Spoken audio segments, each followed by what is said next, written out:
Welcome everyone. My name is Mohak Vora. I'm from Rai University, Gujarat. Our today's topic is based on presentation skills. Well, these are the objectives of our presentation. The first one is self-introduction. We'll see the meaning and importance of self-introduction. Second one is art of introducing yourself. Elements of a good presentation. Guidelines for a better presentation. And let's see some of the do's and don'ts for giving a presentation. Right हमारे आज के कुछ objectives ऐसे रहेंगे. Self introduction को बेहतरीन बनाने के कुछ 10 तरीके, elements of a good presentation and some of the points, guidelines, और उसके बाद देखेंगे डूज एंड डोंट्स. कौन कौन से डूज है, कौन कौन से डोंट्स है for giving a good presentation. ये हमारे कुछ आज के ऑब्जेक्टिव्स रहेंगे. These are some of the objectives of our today's presentation. Will start with the first one, that is the self introduction. आइए पहले देखते हैं meaning of self introduction. Well, self introduction means when we tell people about ourselves. हम लोगों को बताते हैं कि हम कौन है. ज़्यादातर टाइम पे आपने देखा होगा कि आप जब कोई इंटरव्यू में जाते हो या फिर कोई प्रेजेंटेशन देने जाते हो, उसके पहले हम हमारे आप को, हमारे सेल्फ को इंट्रोड्यूस करते हैं. So that is the first and foremost point of the introduction part. Right, अगर आप प्रेजेंटेशन देने जा रहे हो और उसके पहले जो सबसे पहला मेन ज़रूरी पॉइंट आएगा, that is the self introduction. It's all about who you are, what are your interests, what you do, what are your hobbies, what are your strengths, what are your weaknesses. It's all about yourself. ये हमेशा आप ही के बारे में होगा. That is the first impression that creates the first impression in the interviewer, in the people जिसके सामने आप प्रेजेंटेशन दे रहे हो, या फिर if you are giving any video lecture, कि जो लोग आपके वीडियो लेक्चर्स के थ्रू आपको सुन रहे हैं. So self introduction is the first impression towards the public. And एक तरीके से हम लोग बोल सकते हैं it's a formal presentation of yourself. आपके खुद का एक प्रेजेंटेशन होगा पब्लिक के सामने. So that is the first part, that is self introduction. Now the master the art of self introducing yourself में हम लोग देखेंगे देयर आर 10 पॉइंट्स. ये ऐसे 10 पॉइंट्स है जो एक गाइडलाइन, जो एक डूज की तरह हम लोग ले सकते हैं, जिनके थ्रू आप ये जान सकते हो कि सेल्फ इंट्रोडक्शन कैसे बेहतरीन बनाना. आइए जानते हैं. First point is for giving a good self introduction, having positive self image और सेल्फ कॉन्सेप्ट इज एसेंशियल. उसका मतलब है जब भी आप सेल्फ इंट्रोडक्शन देने जाओ, उससे पहले अपने आप की इमेज, जिसको हम लोग सेल्फ इमेज बोलते हैं, वो काफ़ी ज़रूरी है कि वो कॉन्फिडेंट हो, वो पॉजिटिव हो. आप अपने आप के बारे में काफ़ी पॉजिटिव होने चाहिए. Alright, second is we should be confident. ये फर्स्ट वाले पॉइंट को रिलेट करेगा. That is we should be confident enough. जब भी आप प्रेजेंटेशन देने जाओ, उसके पहले ही आपका इंट्रोडक्शन आएगा, and in your introduction you should be very confident about what you are introducing in yourself और what you are introducing about yourself. Third is we should understand that there is nothing to be scared about. हमें ये समझ लेना है कि डर जैसी कोई बात नहीं है. काफ़ी लोग हमने देखा होगा कि जब अपने आप को इंट्रोड्यूस करते हैं तो दे फील लाइक शिवरिंग, उनके हाथ या पैर कांपते हैं. That is all about scare. They use to scare. वो हमेशा से एक डर महसूस करते हैं जब अपने आप को इंट्रोड्यूस करते हैं. So we should understand that there is nothing to be scared about. डरने लायक कोई बात नहीं है. Greeting should be friendly and polite. जब भी आप किसी को विश करते हो या ग्रीट करते हो तो it should be friendly and polite. वो बड़े ही पोलाइट तरीके से, नम्र तरीके से होना चाहिए, and it should be friendly as well. और वो ओवर फ्रेंडली ना हो जाए, उसका ध्यान हमें रखना है. आगे हम लोग देखेंगे. Self introduction should be brief unless we are asked to elaborate. Self introduction हमेशा बहुत ही ब्रीफ होना चाहिए. It should not be like too long और it should not be in the detail manner unless you are asked to elaborate. अगर आपको explain करने के लिए बोला जाए तभी ही आपको एक्सप्लेन करना है, तब ही आपको वो एक्सप्लेन करना है. उसके अलावा इट शुड बी ब्रीफ. वो काफ़ी संक्षिप्त में, यानी कि स्मॉल होना चाहिए. Alright, then next point is remember the line between confidence and over confidence and friendly and over friendly. Never cross that line. उससे हम लोग यही जान सकते हैं, जैसे मैंने बताया, कि greeting should be friendly but it should not go over friendly. या फिर आपके अंदर कॉन्फिडेंट हो, आप कॉन्फिडेंट हो खुद, आपके अंदर ये कॉन्फिडेंस है कि आप अपने आप को इंट्रोड्यूस अच्छी तरीके से कर पाते हो, that is good, but you should not go over confident. Right, okay. Then the next part is you should present yourself as an intellectual person. आप अपने आप को एक intellectual person की तरह प्रेजेंट करने चाहिए. This word intellectual comes from the word intellect. Intellectual word है जो कि वर्ड से आया गया है इंटेलेक्ट, इंटेलेक्ट वर्ड पे से ये वर्ड बना गया है इंटेलेक्चुअल, और यहाँ पे हम लोग बात कर रहे हैं इंटेलेक्चुअल पर्सन की, जिसका मतलब होता है आप अपने आप को जब भी इंट्रोड्यूस कर रहे हो तब एक लॉजिकल मैनर में अगर वो इंट्रोड्यूस किया जाए then it's much better. Then the next point is learn to be a good listener. काफ़ी लोग ऐसे होते हैं कि जो अपना टर्न आए उसकी वेट करते हो कि जैसे ही उनका टर्न आता है वो बोलना शुरू करते हैं। So in that case you should be a good listener. So अगर आपको एक सारा वक्ता बनना है तो सबसे पहले एक सारा श्रोता बनना होगा, ऐसा काफ़ी लोग बोलते हैं। इसलिए आप अगर नोटिस करो तो हम लोग ये बोल सकते हैं कि हर एक इंसान को एक मुंह और दो कान दिया जाता है। So it should be like you have to be a good listener first. Alright, then the next point is practice and try to start a conversation. Right, आप अच्छी तरीके से प्रैक्टिस कर सकते हो उसकी सेल्फ इंट्रोडक्शन की, कि भाई आप खुद ही कोई बात को शुरू कर सकते हो। जैसे कि यहाँ पे लिखा हुआ है learn to break the ice smartly. Break the ice smartly का मतलब कुछ ऐसा होता है कि जब भी दो पर्सन एक दूसरे को मिलते हैं तो बात कोई एक शुरू करता है, that is the ice breaking point, और आपके अंदर वो आर्ट होनी चाहिए कि आप बात को खुद शुरू कर सकते हो। So that is the foremost point of self introduction. And the last point is something called speak clearly, यानी कि आप जो भी बोलो वो शुद्ध या क्लियर उच्चारण के साथ, क्लियर प्रोनाउंसिएशन के साथ आप बोलने चाहिए। सो that is something called speak clearly. We'll talk some good points about pronunciation in the next objective, that is about the presentation. So that is all about the introducing yourself वाला part.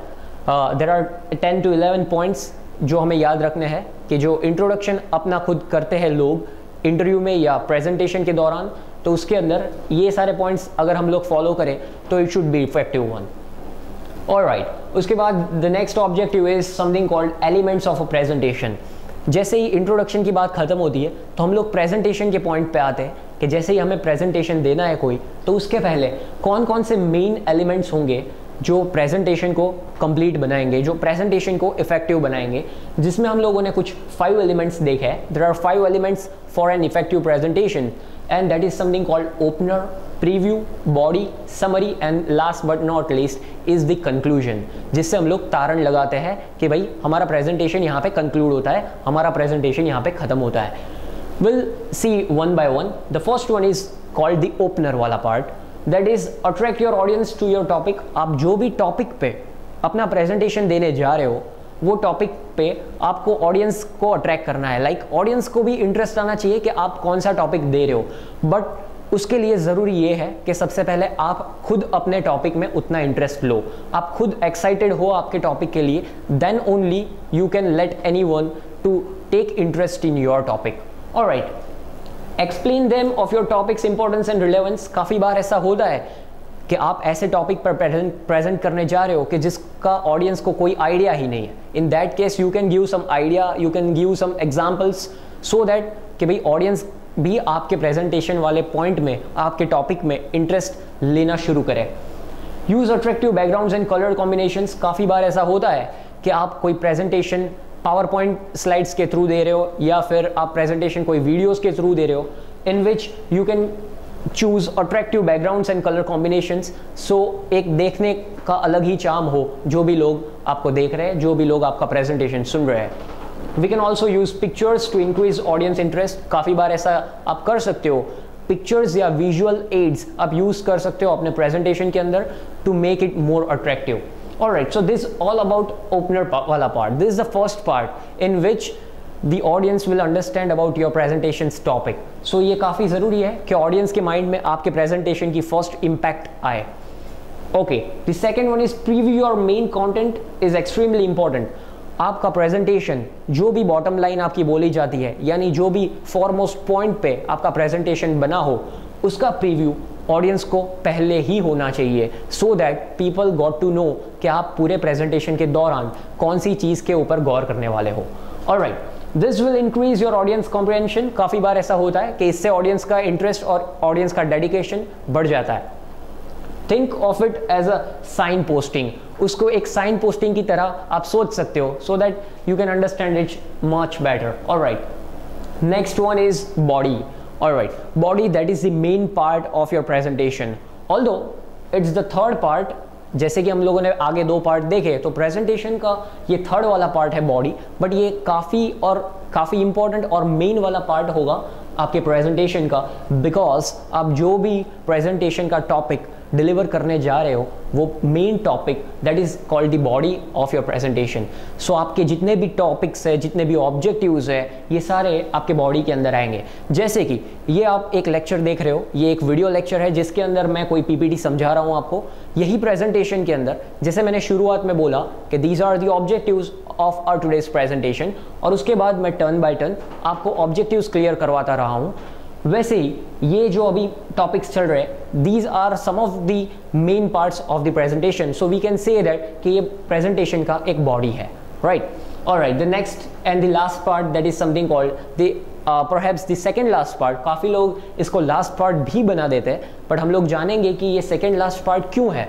Fine, so this is called something the summary of your presentation, कि आप पूरा एक summarised version आपके audience के सामने present कर रहे हो कि भाई आपने पूरे जितने भी टॉपिक्स क्लियर करवाए, how many topics you have covered that is on your side, but at least आप 3 या 4 टॉपिक्स भी कवर करवाते हो, तो उसके बाद उसको समराइज करना बड़ी अच्छी बात होगी, क्योंकि ऑडियंस को ये पूरा एक पिक्चर मिल जाता है, क्लियर पिक्चर, कि जिसके ऊपर उन्होंने पूरा प्रेजेंटेशन देखा है या समझा है।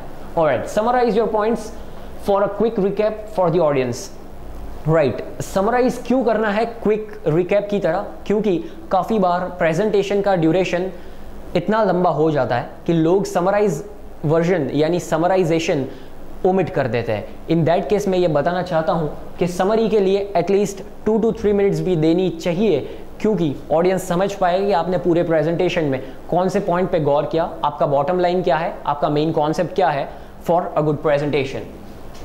Alright, and the last part, काफ़ी लोग ये पार्ट मिस कर जाते हैं, दैट इज द कंक्लूजन, कि आप जो भी प्रेजेंटेशन दे रहे हो, आपका मेन जो भी ऑब्जेक्टिव है वो आपने लास्ट में कंक्लूड किया या नहीं, यानी आप ये पूरे प्रेजेंटेशन से बताना क्या चाहते हो, that is the conclusion of your presentation. So we can say that उससे क्या होगा, leave a good impression with your listeners. ये एक अच्छी इंप्रेशन बनाएगा आपके लिसनर्स के ऊपर। आप अपने प्रेजेंटेशन का जो भी इंपॉर्टेंस है वो उनको एक और बार समझा रहे हो, वो एक और बार आप रिमाइंड करवा रहे हो।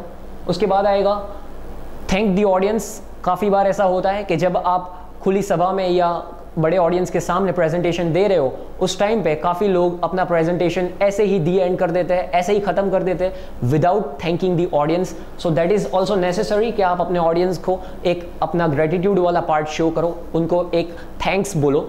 उसके बाद आएगा questions and feedback if required, यानी अगर कोई क्वेश्चंस ऑडियंस के साथ होता है, कोई क्वेश्चनिंग या आंसरिंग वाला पार्ट या क्वेश्चन आंसर वाला सेशन होता है, तो that should be much needed. And last but not least is feedback. अगर आपको फीडबैक ज़रूरी लगता है तो आप अपने ऑडियंस का ले सकते हो, जिससे कि नेक्स्ट टाइम जब आप प्रेजेंटेशन देने जाओ तब आपको पता चले कि आपके प्रेजेंटेशंस में कौन कौन से पॉइंट्स इंप्रूव करने लायक है और कौन कौन से पॉइंट अप्रिशिएट करने लायक है।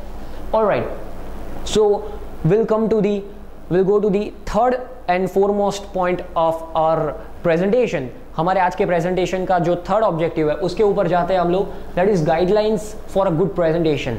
नाउ आप ये एक चीज़ मान सकते हो कि जैसे आप अगर इमेजिन कर रहे हो कि आप अभी एक प्रेजेंटेशन देने जा रहे हो, तो आपके प्रेजेंटेशन में कौन कौन से पॉइंट्स कवर होने चाहिए जिससे कि वो एक गुड प्रेजेंटेशन बन जाए। सो विल सी कि एक साइड हम लोग प्रेजेंटर को रख रहे हैं, एक साइड प्रेजेंटेशन को रख रहे हैं, यानी अगर आप प्रेजेंटेशन देने जा रहे हो तो आपके अंदर कौन कौन से पॉइंट्स आने चाहिए, और अगर आप जो प्रेजेंटेशन देने जा रहे हो वो प्रेजेंटेशन के अंदर कौन कौन से पॉइंट्स कवर होने चाहिए। Will take the first point, makes good eye contact. काफ़ी लोग बोलते कहीं और है और देखते कहीं और है। It's like looking at London and talking to Tokyo. So in that case we need to make sure that आप जो भी ऑडियंस के सामने अपना प्रेजेंटेशन दे रहे हो उनके सामने प्रॉपर आई कॉन्टैक्ट आपका होना चाहिए। जैसे कि मैं एक सिंपल एग्जांपल दूं, आप ये वीडियो के थ्रू ये लेक्चर सुन रहे हो और मैं कहीं और देख के ये लेक्चर आपको डिलीवर करूं, तो वो एक पर्सनली आई कॉन्टैक्ट नहीं होगा प्रेजेंटर का ऑडियंस के साथ। So you need to make a good eye contact. Then your movement should be purposeful, यानी आप जो भी मूवमेंट कर रहे हो, जैसे कि मैं कोई पॉइंट समझाने के लिए अग्रेसिव होता हूँ या फिर मेरे हाथ की कोई मूवमेंट्स है या मेरी हिलचाल है, that should be according to your subject, वो आपके सब्जेक्ट के अकॉर्डिंग होनी चाहिए. It should not be like, काफ़ी लोगों को मैंने देखा है कि जब वो अपना प्रेजेंटेशन दे रहे हो तो जितना वो प्रेजेंट कर रहे हो उससे ज़्यादा ही वो अपने आप ही हिल रहे होते हैं. वो हिल रहे होते हैं, उससे आपका जो मेन कंटेंट है, वो main content as well as public का जो फोकस है वो हिल जाता है. Alright, so nothing in hands, आपके हाथ में एक प्रेजेंटर या फिर उसके अलावा कोई माउस एरो या फिर कोई लेज़र लाइट या कोई पॉइंटर, उसके अलावा कुछ नहीं होना चाहिए when you are giving a good presentation. उसके बाद एक्साइटमेंट अबाउट द प्रेजेंटेशन और स्टोरी और आइडिया. मैंने पहले ही बोला, लोग आपके प्रेजेंटेशन में तभी इंटरेस्ट रख पाएंगे जब आप खुद अपने प्रेजेंटेशन के अंदर इंटरेस्ट ले रहे हो. So you should be very much excited about your own subject, your own idea और the story of our presentation, what you are delivering. आप जो भी प्रेजेंटेशन दे रहे हो उसके लिए आप खुद ही एक एक्साइटमेंट क्रिएट कर सकते हो. तो आपके अंदर वो एक्साइटमेंट होना चाहिए अपने सब्जेक्ट के बारे में जिसके ऊपर आप प्रेजेंटेशन दे रहे हो. Then it relates to the audience. काफ़ी बार ऐसा होता है कि आपका जो ऑडियंस है वो कुछ और डायरेक्शन में जा रहा है, आप प्रेजेंटेशन कुछ और डायरेक्शन में दे रहे हो. सो इन दैट केस आपको अपना टॉपिक ऑडियंस के साथ रिलेट करना है जिससे कि वो लोग एक नेचुरली इंटरेस्ट क्रिएट कर पाए आपके टॉपिक के अंदर. Then appropriate humour. काफ़ी बार ऐसा होता है कि आप कोई जोक्स वगैरह या ह्यूमर क्रिएट कर सकते हो during your presentation so that people can enjoy your presentation. Then dress for success. आप हैट, स्पेक्स, गोगल्स या फिर धोती कुर्ता पहन के प्रेजेंटेशन नहीं दे पाओगे क्योंकि it's not according to your subject. So जब भी आप एक प्रेजेंटेशन दे रहे हो तब आपका ड्रेस आपके प्रेजेंटेशन के अकॉर्डिंग होना चाहिए. And last but not least, well prepared. जब भी आप वेल प्रिपेयर्ड होके जाओगे अपने प्रेजेंटेशन के लिए तो उसका एक इफेक्टिवनेस, उसका एक चार्म अलग ही होगा. सो you should be well prepared for an effective presentation. ये सारी चीज़ें हमने देखी प्रेजेंटर के बारे में, यानी कि जो लोग प्रेजेंट करने जा रहे हैं. जैसे कि आप ये देख के प्रेजेंट करने जाओगे तो कौन कौन से पॉइंट आपके अंदर ज़रूरी है लाने, ये सारे पॉइंट्स हमने अभी तक देखे. Now we are coming on the second point, that is presentation. यानी आपका प्रेजेंटेशन कैसा होना चाहिए, आप जो भी प्रेजेंटेशन बना रहे हो वो कैसा प्रिपेयर होना चाहिए. So first one is clear and concise message.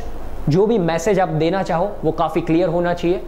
Second one, organised logically. वो एक बड़े ही लॉजिकल तरीके से, यानी जिसके अंदर कोई इलॉजिकल थिंग्स ना आए, वैसी ही तरीके से हमें उसको ऑर्गेनाइज करना है. काफ़ी क्लियर रखने के लिए उसको ऑर्गेनाइज रखना ज़रूरी है. Third one is conduct a dry run. काफ़ी बार हमने देखा है कि जो भी प्रेजेंटेशन आप देने जाओ उससे पहले घर में आप मिरर के सामने वो प्रेजेंटेशन दे सकते हो या फिर अकेले में जहाँ कहीं भी टाइम स्पेंड कर पाओ अपने साथ या अपने कोई फ्रेंड्स या फैमिली मेम्बर्स के साथ या कोई अपने टीचर्स या गाइड के साथ, उनके साथ एक ड्राई रन ले सकते हो आप, सो दैट आपका एक फुल्ली प्रैक्टिस या फुल्ली विजुअलाइजेशन उसके लिए हो जाता है. उसके बाद आएगा इन्फॉर्मेशन अप टू डेट.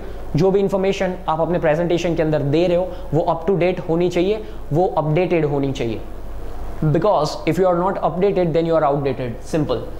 उसके बाद स्लाइड्स कैसी होनी चाहिए कि भाई relevant and good colours. Slides जो भी आप बनाओ वो आपके टॉपिक के रिलेवेंट होनी चाहिए, गुड कलर्स की होनी चाहिए. For example we are taking some of the points. यहाँ पे मैं काफ़ी पॉइंट्स के बारे में चर्चा कर रहा हूँ और यही स्लाइड को अगर मान लो मैं इस तरीके से बनाऊँ कि हर एक मैसेज के बाद कॉमा करके उसको एक पैराग्राफ की तरह दिखाऊँ तो that should not look good. उसकी जगह अगर मैं उसको एरोज या पॉइंट्स के साथ डिलीवर करूं तो ये काफ़ी अच्छी तरीके से समझ में आ सकता है. ये क्लियर भी होगा, कंसाइज भी होगा और ये मैसेज आपका इफेक्टिव रहेगा जो भी सुनने वाला है, जो भी देखने वाले हैं उनके ऊपर. उसके बाद आएगा interesting presentation of subject matter. एक इंटरेस्टिंग प्रेजेंटेशन बनाने के लिए उसको खुद ही प्रेजेंटर को इंटरेस्टिंग बनाना होगा और जिसके लिए यहाँ पे भी सेम पॉइंट आएगा.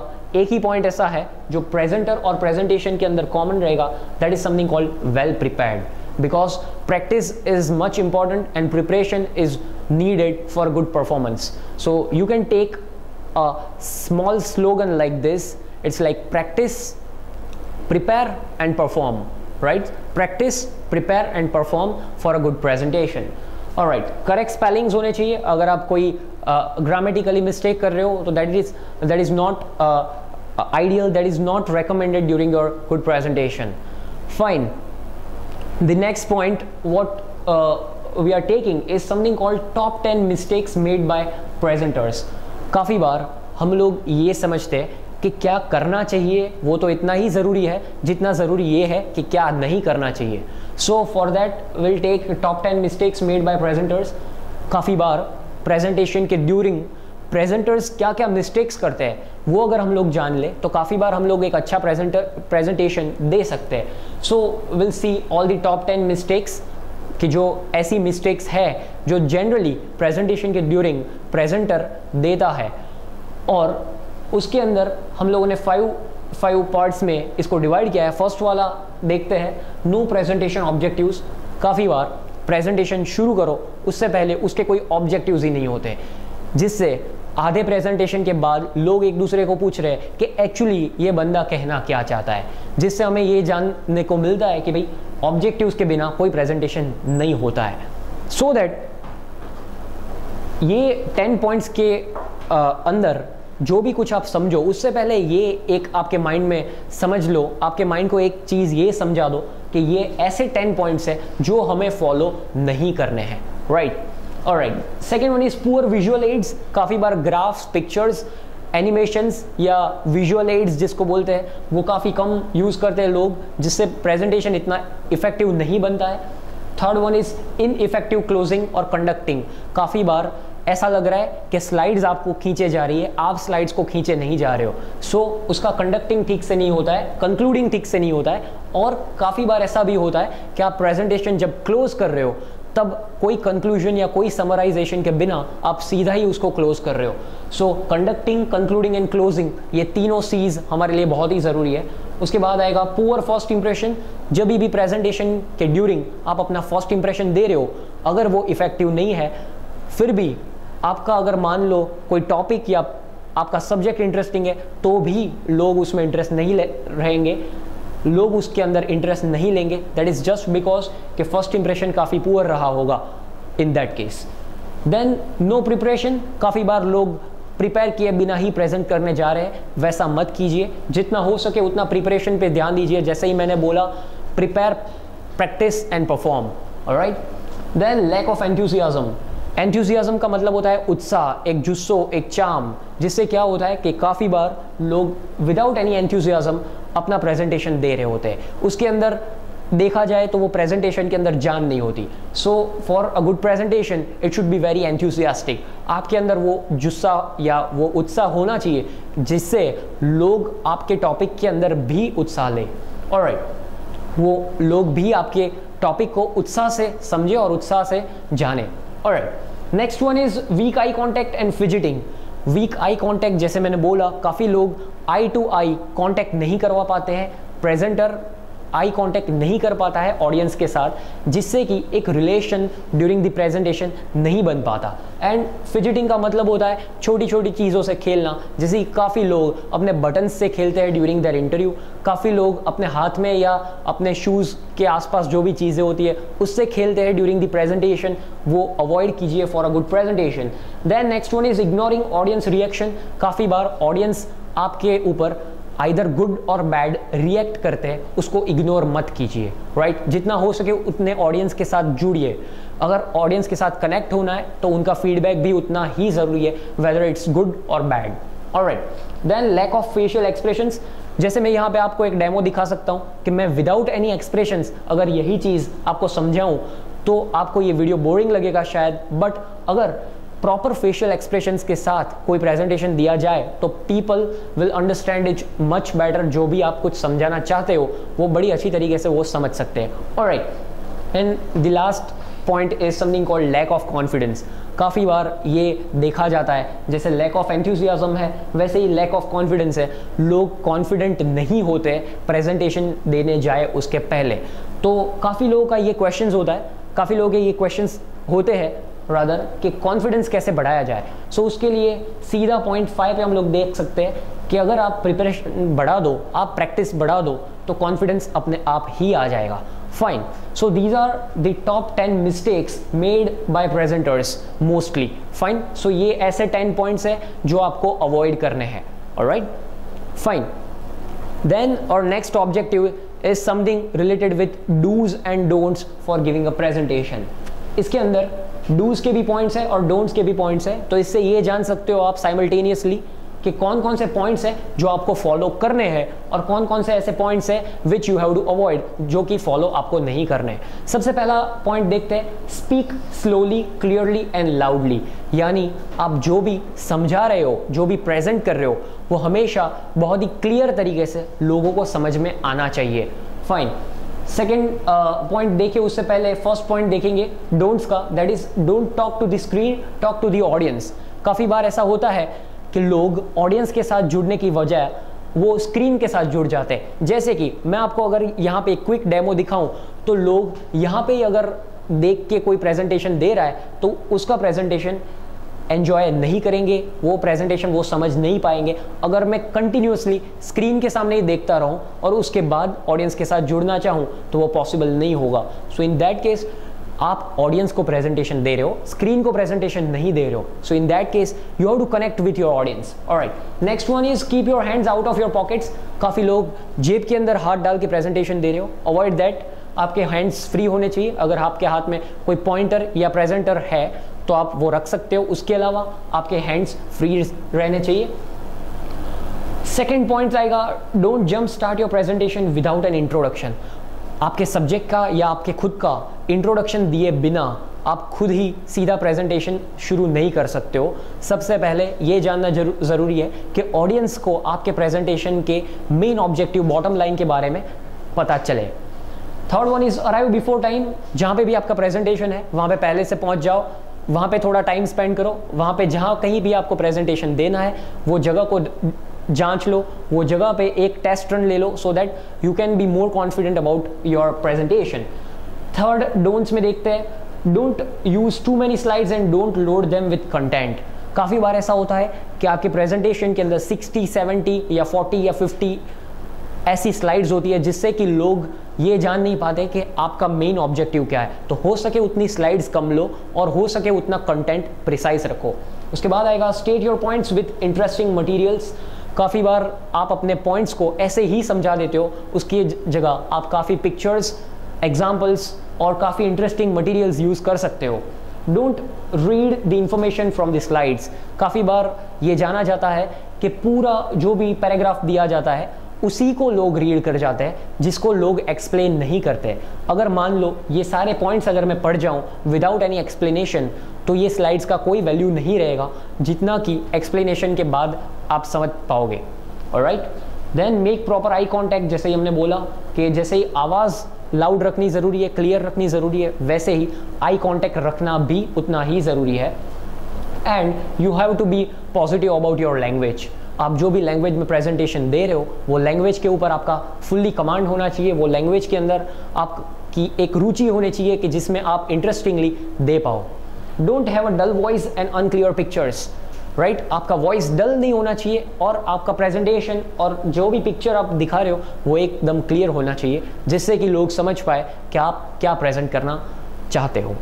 Alright, next one is something called delivery skills for giving a good presentation. Delivery skills, ये सब जानने के बाद अगर आप प्रेजेंटेशन डिलीवर करने जा रहे हो तो उसके अंदर कौन कौन से माइक्रोस्कोपिकली अगर देखें तो कौन कौन से सब पॉइंट्स आएंगे, जिसके अंदर फर्स्ट वन होगा वॉइस, सेकंड होगा body language, third one is active listening, fourth one is nerves and last but not least questions.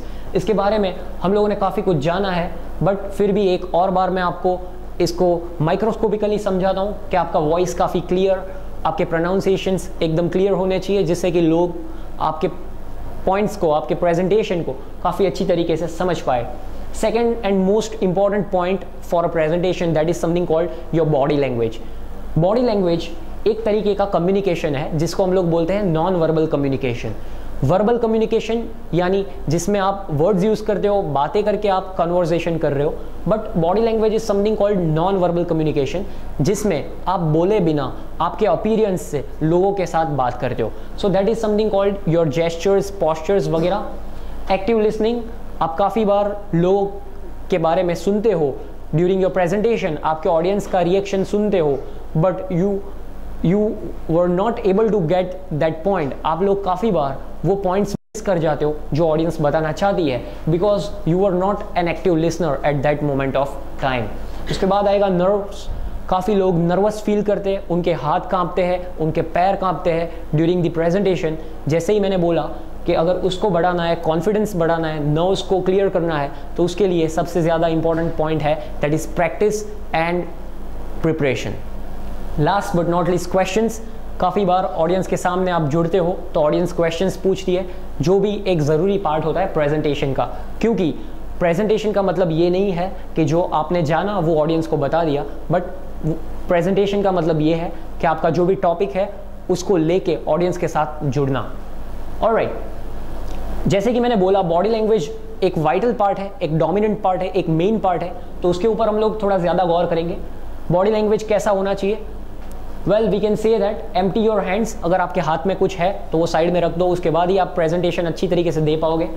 Keep your hands free, let your hands be at your sides, never in your pocket. काफ़ी लोग hands को cross करके या hands को pockets में रख के presentation देते हैं, that is the wrong sign. But उसकी जगह आप हैंड्स को फ्री रख सकते हो, आपके साइड में रख सकते हो फॉर अ गुड प्रेजेंटेशन। जैसे कि यहाँ पे एक पिक्चर दिखाया गया है, वो पिक्चर से आप ये समझ सकते हो कि यहाँ पे लोगों ने हाथ को साइड में रखा हुआ है।